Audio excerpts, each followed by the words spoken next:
I think right now is a really good time for this video because we see that the X-Files is having a reboot, and right on time, the CIA has decided to declassify a whole bunch of UFO documents from their investigations, claiming the truth is out there on Twitter, and then you have the X-Files official Twitter account thanking the CIA for their help. Because we all know if the truth is out there, it's going to be the CIA that we all get it from, right? So I think now's a good time for this. This guy right here, Michael Persinger, he's done a lot of work explaining paranormal events with geomagnetic events. So for example, this one's the weather matrix in human behavior. This one's transcendental meditation and cult mania. Let's see. This one is space-time transients and unusual events. He's got a two-part series here on the paranormal, and this is the kind of stuff that he writes. If with all caps and underlined, if paranormal experiences can be shown not to be largely a product of fraud, psychological disorder, social reinforcement, or known difficulties of brain chemistry, there's still no reason to assume that their sources are necessarily non-physical. So that's the kind of stuff he does. And this is a declassified CIA document that I got through FOIA request for some work he did for the CIA, having to do with experimental dream telepathy, clairvoyance, and geomagnetic activity. See, there's his name. So now you kind of get an idea of what he's doing and who he's working for. And I know you guys remember that back in the 90s, the 80s and 90s especially, there was a huge boom in people claiming to be abducted by aliens. And it was all over the place, and then you had Lawrence Rockefeller meeting with the Clintons whenever Bill Clinton was president, trying to get them to declassify documents and tell people the truth, right? This is something I think we all need to consider. This is a New Scientist magazine from November 19th, 1994. And this woman, Susan Blackmore, went and visited Michael Persinger in his lab to discuss with him alien abduction, the sensation of alien abduction, and explanations for such. So it's a big, long article. I'm not going to read the whole thing to you, but there's a couple things I am going to read because I think you'll get the point. So starting out, she says, the outer door slammed shut and a deathly hush descended on the tiny soundproofed room. Half an hour in here, lying in the kind of dentist reclining chair, might have seemed a restful prospect, except for the converted motorcycle helmet on my head. Embedded in either side of it, just above my ears, were sets of solenoids. Soon these would be delivering pulses of magnetic field designed to mimic the firing patterns of neurons in the temporal lobes of my brain. And then the rest of this article, a large portion of it, she's talking about all of the examples of alien abductions and what could be causing people to have those feelings and the arguments on both sides of whether or not it's real or fake. But you can pretty much skip all that and just get to this part where she talks about what happened in this chair in Persinger's lab. Even if sleep phenomena are part of the answer, that doesn't explain the sense of being taken away bodily or flying or floating and going on a journey. Enter Persinger and his idea that abduction-like experiences are caused by complex patterns of activity in the temporal lobes. In addition, magnetic effects from earthquakes could be strong enough to set off the necessary firing. To test this, he looked for and found a strong link between the dates of seismic events and claims of UFO sightings, abductions, and other strange phenomena from past centuries. Nor can hysteria and fear be the sole explanation, he argues. Reports of strange experiences peaked in the weeks and months before earthquakes, says Persinger, when magnetic changes might have been happening, but little else to suggest an imminent seismic event. Those who believe that abductions really happen have tried to counter this theory by showing that abductees do not score higher on measures of temporal lobe lability. But arguments have raged over whether enough people were tested and whether their experiences were really abductions. Now, in a bid to settle the issue, Persinger is turning to direct simulations, and this is where my experiences in the lab chamber came into the picture. I was wide awake throughout. Nothing seemed to happen for the first 10 minutes or so. Instructed to describe aloud anything that happened, I felt under pressure to say something, anything. Then suddenly my doubts vanished. I'm swaying. It's like being on a hammock. Then it felt for all the world as though two hands had grabbed my shoulders and were bodily yanking me upright. I knew I was still lying in the reclining chair, but someone or something was pulling me up. Something seemed to get a hold of my leg and pull it, distort it, and drag it up the wall. It felt as though I had been stretched halfway up to the ceiling. Then came the emotions. Totally out of the blue, but intensely and vividly, I suddenly felt angry. Not just mildly cross, but that clear-minded anger out of which you act. But there was nothing and no one to act on. In perhaps 10 seconds it was gone. Later it was replaced by an equally sudden attack of fear. I was terrified, of nothing in particular. The long-term medical effects of applying strong magnetic fields to the brain are largely unknown, but I felt weak and disoriented for a couple hours after leaving the chamber. Of course, I knew that it was all caused by magnetic field changes, but what would people feel if such things happened spontaneously in the middle of the night?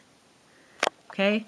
So, they were able to put a helmet on this woman and mess with her temporal lobes, and she had sensations of being stretched up to the ceiling, yanked on, pulled upright, moved.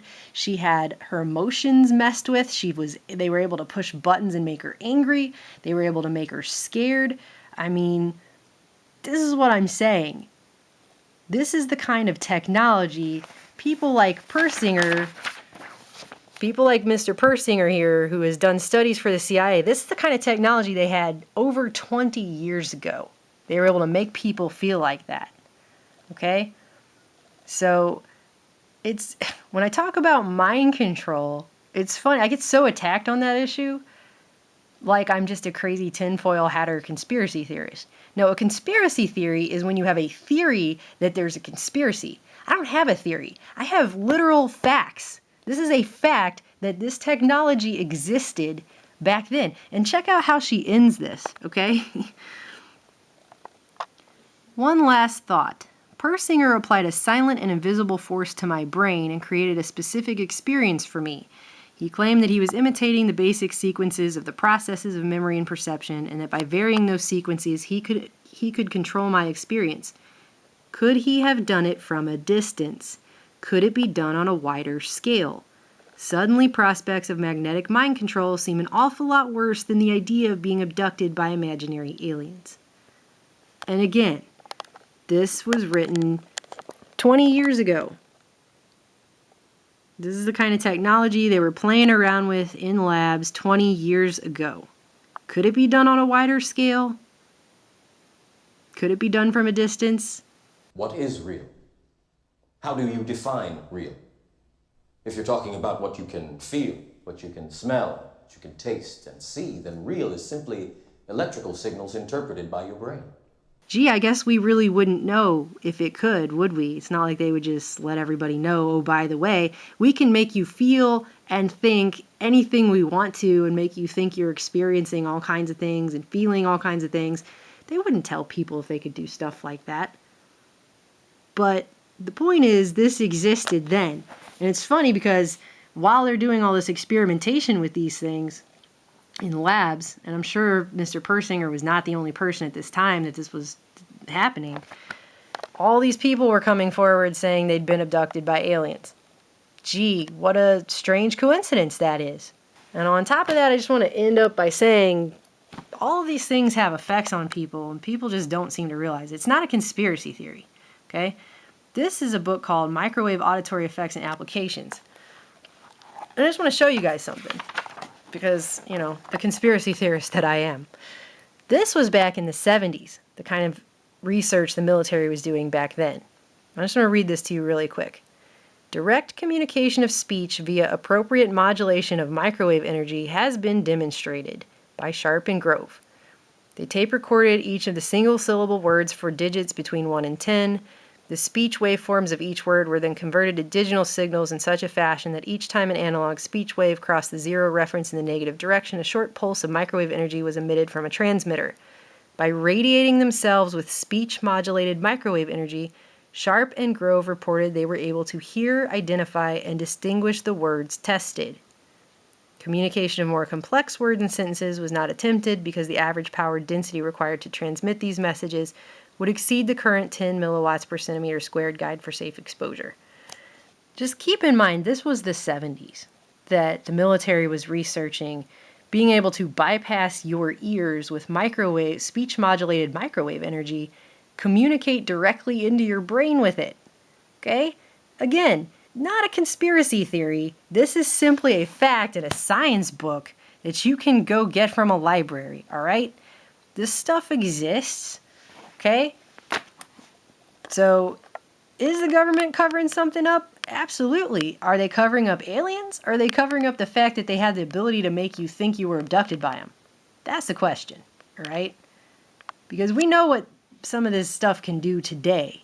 We know that they can use magnetic fields to physically stop a person from talking. We start at the back of the brain. We've switched off my visual cortex, so made me unable to see things. If we move a little bit forward in the brain, we've interfered with people's ability and my ability to see faces. A little bit further forward, we've interfered with the ability to perform actions. We've interfered with the ability to speak. And the bridge is falling down.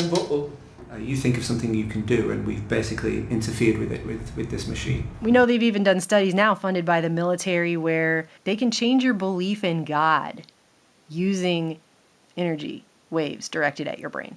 Okay? That's what they can do today that we know about. So what else is going on that we don't know about? I think the truth really is out there. I just think people don't actually want to hear it. And once they do, they don't want to believe it. There's a reason for MKUltra. There's a reason they were trying to unlock what they call the black box of the brain. Have they done it by now?